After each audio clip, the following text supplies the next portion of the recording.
Sourdough and investing? What do these have in common? More than you may realize. Hi, I'm Chris Kong, and I'm going to teach you how to make a sourdough starter to create more than just bread while I make sense of compounding interest, an investment concept you may have heard of but may not quite understand.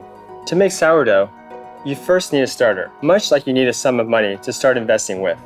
Over time, your sourdough starter will literally grow, just like your investment grows when you let the interest compound.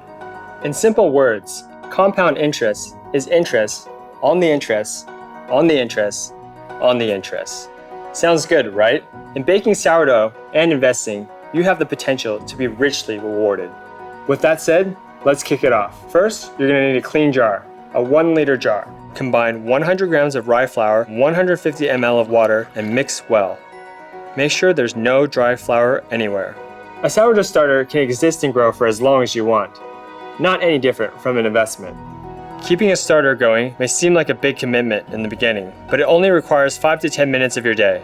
It takes about 7 days to get into the right stage for baking. Next, we're going to cover the jar loosely and let it sit at room temperature for 24 hours. A countertop in the shade usually works great, as long as the temperature doesn't fluctuate too much. On day 2, you may or may not see any bubbling or growth.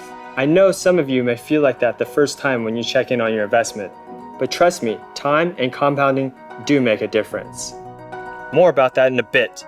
First, let's feed your starter. Discard half of the starter mixture from the jar.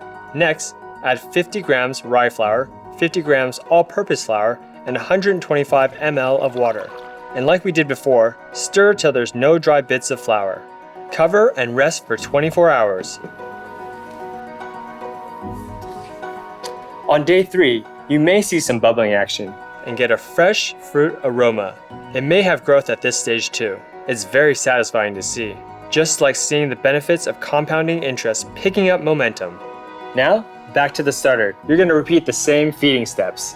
On days 4 through 6, you'll need to feed your starter twice. First thing in the morning and then about 12 hours later. Again, follow the same ingredients and ratio.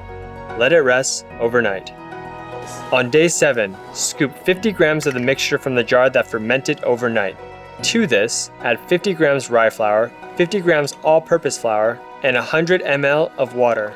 After 12 hours, repeat the same process. Over the days, your starter will rise and fall. This is a good sign that it's ready to go into the fridge. On the day you decide to put your starter in the fridge, take out 20 grams of rested starter. Feed it 40 grams bread flour and 40 ml of water. Stir well and leave it out. After about 1 to 2 hours, you should see some bubbling. Put it into the fridge and begin feeding it weekly with this new flour, water, and starter ratio. When starting something new, it takes some time to familiarize yourself with the process. Creating a sourdough starter and investing are the same in that respect. You've seen how a humble starter can grow. As you invest more time in it, it grows exponentially. Compounding interest is the same. The longer you keep your starter, the more it grows. The longer you compound interest on your investment, the more it grows.